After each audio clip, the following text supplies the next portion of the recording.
নমস্কার বন্ধুরা, তো সবাই কেমন আছো? বাপের বাড়ি আসার পরে দুই বোনের অবস্থা দেখতে পাচ্ছ। তো আমরা এক জায়গায় যাচ্ছি, সেটা দেখতে পাবে।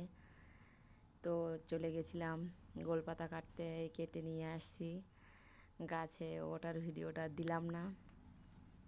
যদি তোমরা কমেন্টে দেখতে চাও গাছ কেমন দেখতে হয়, তাহলে অবশ্যই দিয়ে দেবো সেই ভিডিওটি। তো এই যে গোলপাতা গাছ, গোলপাতা খেতে বেশ ভালো লাগে, তালের মতো শাঁস হয় আর কি। তো বাপের বাড়ি গেছিলাম, নদীর পাশেই এই ফলগুলো দেখতে পাওয়া যায় এবং এই সেই ভাইরাল তা গোলপাতা।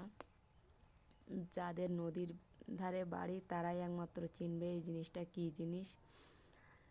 তো ভালো লাগলে ভিডিওটি অবশ্যই দেখো এবং কেমন হয়েছে কমেন্টে অবশ্যই জানিও। এবং সবাই ভালো থেকো, সুস্থ থেকো। বোনকে বললাম যে তুই একটু নিল না, খুব ওয়েট ছিল এবং ভারী ছিল। তো দেখতেই পাচ্ছ, নিয়ে চলে আসলাম বাড়িতে। ওই যে বাপের আলায় চলে যাচ্ছি কেটে নিয়ে। নদীতে খুব কাদা ছিল, অনেক কষ্টে উঠতে হয়েছিল, গাছে উঠে কেটে নিয়ে আসলাম। এবং কেমন লাগছে দেখো। এই যে একটু দুই এক কেটে আমার একটা ঠাম্মা বলছে দিয়ে আমি একটু খাই, তা আমি বললাম তা খেয়ে দেখো। তারপরে এই যে ওস্তাদি করার জন্য আমার বোন চলে এসছে। তারপরেই আমার বাবা বোনের মেয়েকে নিয়ে খেলা দিচ্ছে, ও ঘুমিয়েছিল। তো ভালো থেকো, সুস্থ